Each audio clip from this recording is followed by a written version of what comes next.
Good morning, welcome to morning news. నేటి దినపత్రికల్లోని వార్తలు చూద్దాం.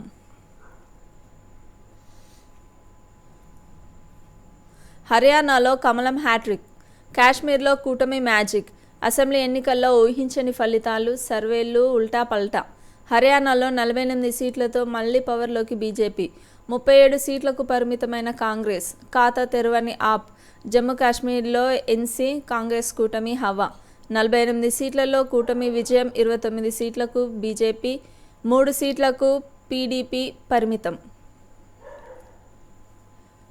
హర్యానా, జమ్మూ కాశ్మీర్ అసెంబ్లీ ఎన్నికల్లో ఊహించని ఫలితాలు వెలువడ్డాయి. ఎగ్జిట్ పోల్స్ అంచనాలన్నీ తారుమారయ్యాయి. హర్యానాలో కాంగ్రెస్ గెలుస్తోందని, జమ్మూ కాశ్మీర్లో హంగ్ వస్తుందని సర్వే సంస్థలు అంచనా వేయగా 2 చోట్ల తలకిందులైంది. హర్యానా అసెంబ్లీ ఎన్నికల్లో బీజేపీ వరుసగా 3వ సారి జయకేతనం ఎగురవేసింది. రాష్ట్ర చరిత్రలోనే హ్యాట్రిక్ సాధించిన ఏకైక పార్టీగా అవతరించింది. జమ్మూ కాశ్మీర్లో ఆర్టికల్ 370 రద్దు తర్వాత జరిగిన తొలి అసెంబ్లీ ఎన్నికల్లో నేషనల్ కాన్ఫరెన్స్ కాంగ్రెస్ కూటమి సత్తా చాటింది. హర్యానా, జమ్మూ కాశ్మీర్ అసెంబ్లీ ఎన్నికలకు ఇటీవల పోలింగ్ జరగగా మంగళవారం ఎన్నికల సంఘం ఓట్ల లెక్కింపు నిర్వహించి ఫలితాలను ప్రకటించింది. హర్యానాలో తొలి రౌండ్లో కాంగ్రెస్ ఆధిక్యంలో కొనసాగడంతో ఆ పార్టీ శ్రేణులు ముందస్తుగానే వేడుకలు మొదలుపెట్టాయి. కానీ క్రమంగా బీజేపీ పుంజుకుంది. రాష్ట్ర అసెంబ్లీలో మొత్తం 90 సీట్లకు గాను అధికార బీజేపీ 48 సీట్లను గెలుచుకొని 3వ సారి పవర్ను నిలబెట్టుకుంది అంటూ ఒక వార్తనైతే మనం ఇక్కడ చూడవచ్చు. ఈ నెలాఖరులో అసెంబ్లీ ప్రత్యేక సమావేశాలు నిర్వహించాలని ప్రభుత్వం యోచన. కొత్త రెవెన్యూ చట్టాన్ని ఆమోదించే అవకాశం. మూసీ ప్రక్షాళన, హైడ్రా, రైతు భరోసా తదితర అంశాలపై చర్చ. దసరా తర్వాత కేబినెట్ మీటింగ్ పెట్టి నిర్ణయం తీసుకునే ఛాన్స్. ఈ నెలాఖరులో అసెంబ్లీ ప్రత్యేక సమావేశాలు నిర్వహించాలని రాష్ట్ర ప్రభుత్వం యోచిస్తున్నది. ఇందుకోసం దసరా తర్వాత కేబినెట్ సమావేశం నిర్వహించి నిర్ణయం తీసుకోనున్నట్లు తెలిసింది. వీలైనంత త్వరగా కొత్త రెవెన్యూ చట్టాన్ని అందుబాటులోకి తీసుకురావాలని ప్రభుత్వం భావిస్తున్నది. కొత్త ROR 2024 ముసాయిదాపై అభిప్రాయ సేకరణ కూడా పూర్తయింది. AI ఆవిష్కర్తలకు ఫిజిక్స్లో నోబెల్. ఆర్టిఫిషియల్ ఇంటెలిజెన్స్ ఆవిష్కర్తలు జాన్ హోప్ఫీల్డ్, జెఫ్రీ హంటన్కు ఫిజిక్స్లో ఈ ఏడాది నోబెల్ బహుమతి లభించింది. మెషిన్ రిటర్నింగ్లో టెక్నాలజీలో విప్లవాత్మక మార్పులు తేవడంలో కృషి చేసినందుకు వారికి నోబెల్ ప్రైజులు ఎంపిక చేశారు. 90,000 మంది సిబ్బంది, నెల రోజులు కులగణనకు సర్కారు ఏర్పాట్లు. గైడ్లైన్స్పై తుది దశకు చేరిన కసరత్తు. JADPR రెవెన్యూలో ఏదో ఒక శాఖకు బాధ్యతలు. సీనియర్ IAS ఆఫీసర్ ఆధ్వర్యంలో పర్యవేక్షణ. మంత్రి పొన్నం ఆధ్వర్యంలో సెక్రటేరియట్లో కీలక భేటీ. రాష్ట్రంలో కులగణనకు ప్రభుత్వం సిద్ధమైంది. ఇందుకు సంబంధించిన గైడ్లైన్స్పై ఇప్పటికే కసరత్తు పూర్తయింది. గణనకు నెల రోజులు పట్టే అవకాశం ఉందని, 90,000 మంది సిబ్బంది అవసరమని ఆఫీసర్లు ప్రాథమికంగా అంచనా వేశారు. సాధారణ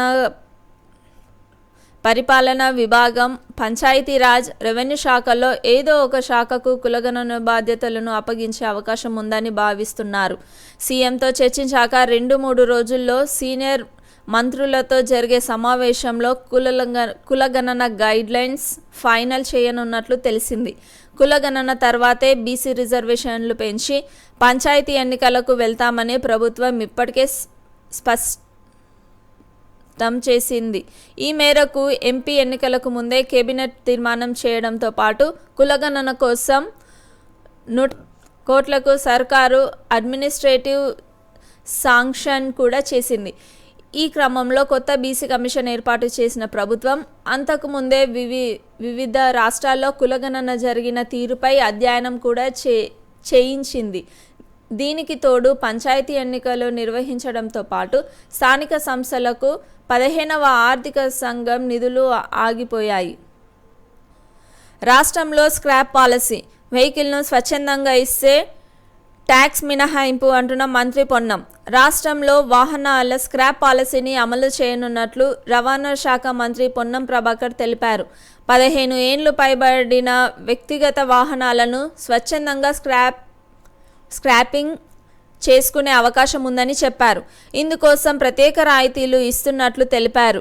ఇంటర్ స్టేట్ రిలేషన్స్కి ఇబ్బంది వస్తుండడంతో రాష్ట్రం మంగళవారం నుంచి సారథి వాహన్ పోర్టల్లో చేరుతున్నట్లు ప్రకటించారు. క్షేత్రస్థాయిలో ఆర్డీఓ డిటిఓలతో సమావేశాన్ని ఏర్పాటు చేసి దీని అమలుకు చర్యలు తీసుకుంటామన్నారు. ఇక మోటారు వాహన చట్టంలో భాగంగా దేశంలో 28 రాష్ట్రాలు ఇప్పటికే సారథి వాహన్ పోర్టల్ సాఫ్ట్వేర్ను అమలు చేస్తున్నాయని చెప్పారు. అంటూ ఒక వార్తనైతే మనం ఇక్కడ చూడొచ్చు. ఎస్సీ వర్గీకరణపై జ్యుడిషియల్ కమిషన్. రాష్ట్రంలో ఎస్సీ వర్గీకరణ అమలుకు సింగిల్ జడ్జితో జ్యుడిషియల్ కమిషన్ ఏర్పాటు చేయాలని ఎస్సీ వర్గీకరణపై ఏర్పాటు చేసిన సబ్ కమిటీ ప్రభుత్వానికి సిఫార్సు చేసింది. కమిషన్ నియామకంలో అడ్వకేట్ జనరల్ సూచనలను పరిగణలోకి తీసుకోవాలని కమిటీ నిర్ణయించింది. మంగళవారం సెక్రటేరియట్లో మంత్రి ఉత్తమ్ కుమార్ రెడ్డి అధ్యక్షతన ఎస్సీ వర్గీకరణ కేబినెట్ సబ్ కమిటీ 4వ సమావేశం జరిగింది. ఈ మీటింగ్లో సబ్ కమిటీ మెంబర్లు మంత్రులు Seethakka, Damodar Rajanarasimha, Sridhar Babu, Ponnam Prabhakar, CS Shanthakumari, advocate general Sudarshan Reddy, BC commission chairman Niranjan ఇలా కొంతమంది అయితే పాల్గొన్నారు. స్కిల్ యూనివర్సిటీ కోర్సులకు దసరా తర్వాత నోటిఫికేషన్. మొదటి విడతలో 4 కోర్సులు 7 కోట్లతో రెడ్డింగ్స్టన్ logistic lab varsity VC. Young India skill యూనివర్సిటీలో ఈ నెల నుంచి 4 కోర్సులు ప్రారంభం కానున్నాయి. ఈ విషయాన్ని వర్సిటీ వీసీ విఎల్విఎస్ఎస్ సుబ్బారావు మంగళవారం ఓ ప్రకటనలో తెలిపారు. Logistic, medical and health, pharma రంగంలో డిమాండ్ ఉన్న 4 కోర్సులను మొదటి విడతలో ప్రారంభిస్తామని ఆయన వెల్లడించారు. అంటూ ఒక వార్తనైతే మనం ఇక్కడ చూడొచ్చు. హర్యానాలో చరిత్ర సృష్టించినాం. ఆ రాష్ట్ర ప్రజలు మనస్ఫూర్తిగా బీజేపీకి ఓటేశారు. ప్రధాని మోదీ హర్యానాలో వరుసగా 3వసారి తాము అధికారంలోకి వచ్చామని, ఇది ఆ రాష్ట్రంలో ఫస్ట్ టైం అని ప్రధాని నరేంద్ర మోదీ అన్నారు. ఆ రాష్ట్రంలో వరుసగా 3వసారి గెలిచి చరిత్ర సృష్టించామని ఆయన పేర్కొన్నారు. ఈ సందర్భంగా పార్టీ కార్యకర్తలను అభినందించారు. మంగళవారం ఢిల్లీలోని బీజేపీ ప్రధాన కార్యాలయంలో మోదీ మాట్లాడారు. అంటూ ఒక వార్తనైతే మనం ఇక్కడ చూడొచ్చు. రుణమాఫీ కోసం అర్హులైన రైతులు దరఖాస్తు చేసుకోవచ్చు. సాంకేతిక సమస్యతో కొంతమందికి రుణం మాఫీ కాలేదు. వ్యవసాయ కమిషన్ చైర్మన్ కోదండరెడ్డి రైతు రుణమాఫీ కోసం అర్హులైన రైతులు దరఖాస్తు చేసుకోవాలని వ్యవసాయ కమిషన్ చైర్మన్ కోదండరెడ్డి కోరారు. మంగళవారం హైదరాబాద్లో ఆయన మీడియాతో మాట్లాడారు. సాంకేతిక సమస్యలతో కొంతమంది రైతులకు రుణమాఫీ కాలేదనే విషయాన్ని రాష్ట్ర వ్యవసాయ శాఖ గుర్తించిందని తెలిపారు. ఇప్పటికే 6 లక్షల దరఖాస్తులను పరిష్కరించామని చెప్పారు. రైతులకు ఏకకాలంలో 2 లక్షల లోపు రుణమాఫీ చేసింది తమ ప్రభుత్వమేనని, దేశంలో ఎక్కడ కూడా ఈ స్థాయిలో రుణమాఫీ జరగలేదని పేర్కొన్నారు. అంటూ ఒక వార్తనైతే ఇక్కడ మనం చూడొచ్చు. సీఎం రేవంత్తో అసద్ భేటీ. సీఎం రేవంత్ రెడ్డితో MIM chief MP Asaduddin Owaisi భేటీ అయ్యారు. మంగళవారం ఢిల్లీలోని సీఎం అధికారిక నివాసంలో ఈ సమావేశం జరిగింది. దాదాపు అరగంట పాటు సాగిన సమావేశంలో హైడ్రా కూల్చివేతలు, ఓల్డ్ సిటీ, నాంపల్లిలో ఇటీవల నెలకొన్న పరిస్థితులు, పలు అభివృద్ధి అంశాలపై చర్చ జరిగినట్లు సమాచారం. మూసీ ప్రక్షాళనలో భాగంగా చేపడుతున్న కూల్చివేతల్లో పెద్ద సంఖ్యలో ముస్లిం పేదల ఇండ్లకు అధికారులు మార్కు చేశారని సీఎం దృష్టికి ఓవైసీ తీసుకువెళ్లినట్లు తెలిసింది. ఆ బాధితులను ఆదుకోవాలని కోరినట్టు సమాచారం. నాంపల్లిలో కాంగ్రెస్, ఎంఐఎం నేతల మధ్య జరిగిన ఘర్షణపై కూడా చర్చించినట్లు తెలిసింది. కాగా సీఎం రేవంత్ రెడ్డి మంగళవారం సాయంత్రం తిరిగి హైదరాబాద్కు వచ్చారు. గాంధీ భవన్లో నేడు పొన్నంతో ముఖాముఖి. గాంధీ భవన్లో మంత్రులతో ముఖాముఖి కార్యక్రమానికి బుధవారం ఉదయం 9 గంటలకు రవాణా, బీసీ సంక్షేమ శాఖ మంత్రి పొన్నం ప్రభాకర్ హాజరు కానున్నారు. ఇప్పటికే రాష్ట్రంలోని అన్ని జిల్లాల డీసీసీ అధ్యక్షులకు మంత్రి పొన్నం ప్రభాకర్ లేఖలు రాశారు. మండల కాంగ్రెస్ అధ్యక్షులు, ముఖ్య కార్యకర్తలు, అనుబంధ సంఘాల వారు పార్టీకి సంబంధించిన ఏమైనా సమస్యలు, ఫిర్యాదులు ఉన్నట్లయితే తన దృష్టికి తీసుకురావాలని కోరారు. వందే భారత్ రైలును మంచిర్యాలలో ఆపండి. సౌత్ సెంట్రల్ రైల్వే జీఎంను కోరిన MP Vamsikrishna, MLA Vivek Venkataswamy. Peddapalli parliament సెగ్మెంట్లో రైల్వే సమస్యలను పరిష్కరించాలని వినతి. వరంగల్ టీచర్ ఎమ్మెల్సీ అభ్యర్థిగా నర్సిరెడ్డి.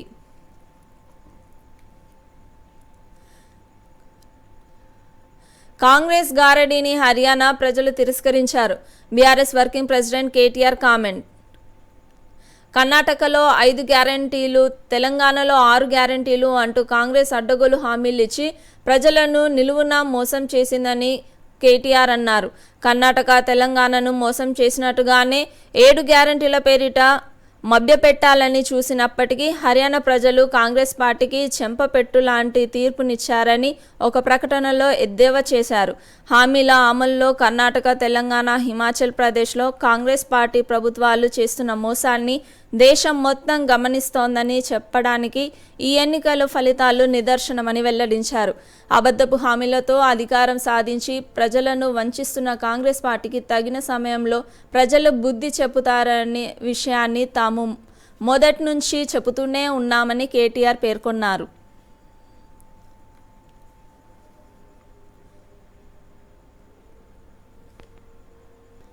ఇరవై ఏళ్లుగా సాగుతున్న ప్రాజెక్టుల పనులు క్లోజ్ చేద్దాం. 14 ప్రాజెక్టులో 174 పనులు ప్రీ క్లోజ్కు సర్కారు నిర్ణయం.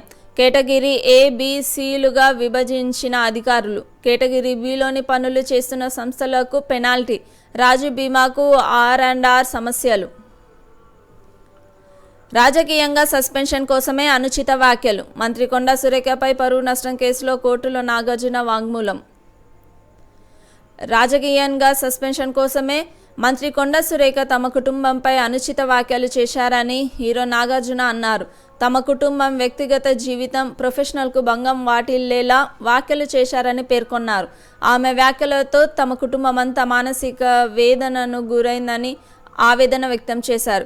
ఈ మేరకు నాంపల్లిలోని ఎక్సైజ్ స్పెషల్ కోర్టులో నాగార్జున వాంగ్మూలం ఇచ్చారు. అంటే ఒక వార్తనైతే మనం ఇక్కడ చూడొచ్చు.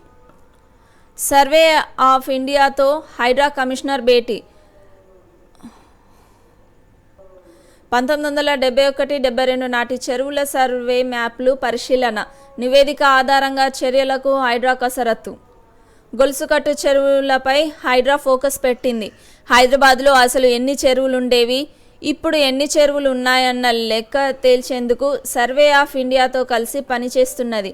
మంగళవారం హబ్సిగూడలోని సర్వే ఆఫ్ ఇండియా కార్యాలయంలోని అధికారులతో హైడ్రా కమిషనర్ ఏవి రంగనాథ్ సమావేశమయ్యారు అంటూ ఒక వార్తనైతే మనం ఇక్కడ చూడొచ్చు. BJP hat trick. హర్యానా అసెంబ్లీ ఎన్నికల్లో మూడోసారి విజయభేరి. 90 సీట్లకు గాను 48 సీట్లతో కమలం పార్టీ గెలుపు. INLD 2, స్వతంత్రులకు 3 సీట్లు, ఖాతా తెరవని ఆప్. హర్యానా అసెంబ్లీ ఎన్నికల్లో వరుసగా మూడోసారి విజయాన్ని దక్కించుకొని బీజేపీ హ్యాట్రిక్ కొట్టింది. ఎగ్జిట్ పోల్స్ అంచనాలను తారుమారు చేస్తూ రాష్ట్ర చరిత్రలోనే తొలిసారి హ్యాట్రిక్ విజయంతో కమలం పార్టీ సత్తా చాటింది. హర్యానా అసెంబ్లీ ఎన్నికలకు ఈ నెల 5న ఒకే విడతలో పోలింగ్ జరగగా ఎన్నికల సంఘం మంగళవారం ఓట్ల లెక్కింపు చేపట్టి ఫలితాలను ప్రకటించింది అంటూ ఒక వార్తనైతే మనం ఇక్కడ చూడొచ్చు. బీజేపీ సైనికుడు. ఎన్నికలకు 200 రోజుల ముందే ముఖ్యమంత్రిగా ఛాన్స్. తన పాలనతో మెప్పించిన సైని. అన్ని వర్గాల సంక్షేమం కోసం స్కీమ్స్. ప్రభుత్వంపై ప్రజా వ్యతిరేకతను తిప్పికొట్టిన లీడర్గా గుర్తింపు. పట్టుపట్టి. హర్యానాలోని జులానా అసెంబ్లీ స్థానం నుంచి కాంగ్రెస్ అభ్యర్థి స్టార్ రెజ్లర్ వినేష్ పోగట్ విజయం సాధించారు. బీజేపీకి చెందిన ఒలింపియన్ కెప్టెన్ యోగేష్ బైరాగి, ఆమ్ ఆద్మీ పార్టీకి చెందిన మాజీ ఆర్మీ ఆఫీసర్ను 6,000కు పైగా ఓట్ల ఆధిక్యంతో ఆమె ఓడించారు.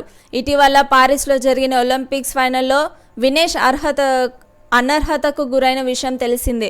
100 గ్రాముల అధిక బరువు కారణంగా ఆమె పోటీ నుంచి తప్పుకోవాల్సి వచ్చింది. బీజేపీ కాంగ్రెస్లను ఓడించి హర్యానా అసెంబ్లీ ఎన్నికల్లో హిస్సార్ అసెంబ్లీ స్థానం నుంచి స్వతంత్ర అభ్యర్థి, దేశంలోని అత్యంత సంపన్న మహిళగా పేరొందిన సావిత్రి జిందల్ను గెలుపొందారు. ఆమె బీజేపీ అభ్యర్థి కమల్ గుప్తా, కాంగ్రెస్ అభ్యర్థి రామ్నివాసన్ రారాపై 18,941 ఓట్ల తేడాతో విజయం సాధించారు. ఆమె మొత్తం 49,231 ఓట్లు సాధించారు. తన గెలుపు అనంతరం ఆమె హిస్సార్ అసెంబ్లీ నియోజకవర్గ ప్రజలకు కృతజ్ఞతలు తెలుపుతూ ఎక్స్లో ఆబార్ హిసార్ పరివార్ అని పోస్ట్ చేశారు అంటూ ఒక వార్తను చూసుకోవచ్చు. ఇక ప్రముఖుల్లో గెలిచింది ఓడింది వీళ్ళే.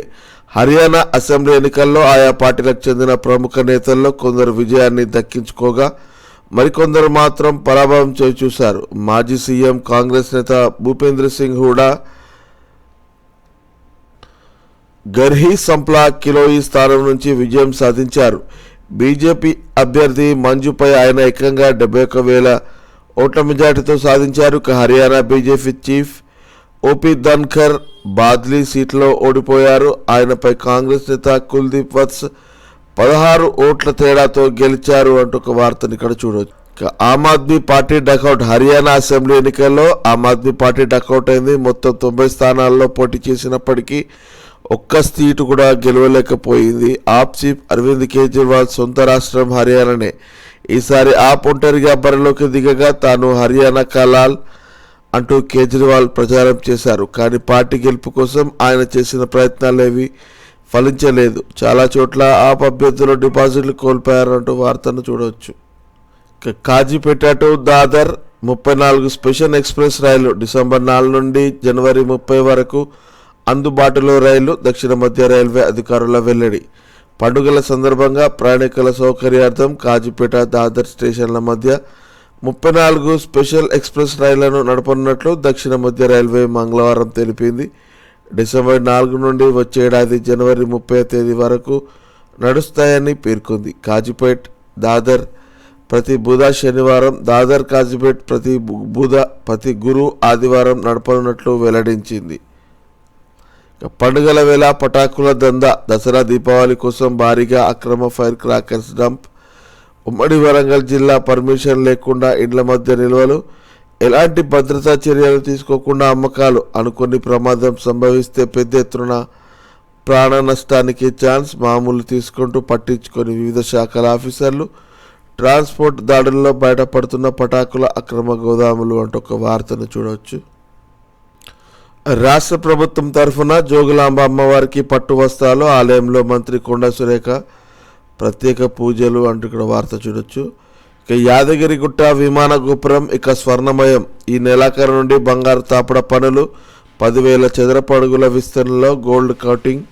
మొత్తం 60 కిలోల బంగారం అవసరమని నిర్ధారణ. చెన్నైకి చెందిన SM స్మార్ట్ క్రియేషన్ కంపెనీకి పనుల అప్పగింత అంటూ ఇక్కడ వార్తను చూడవచ్చు.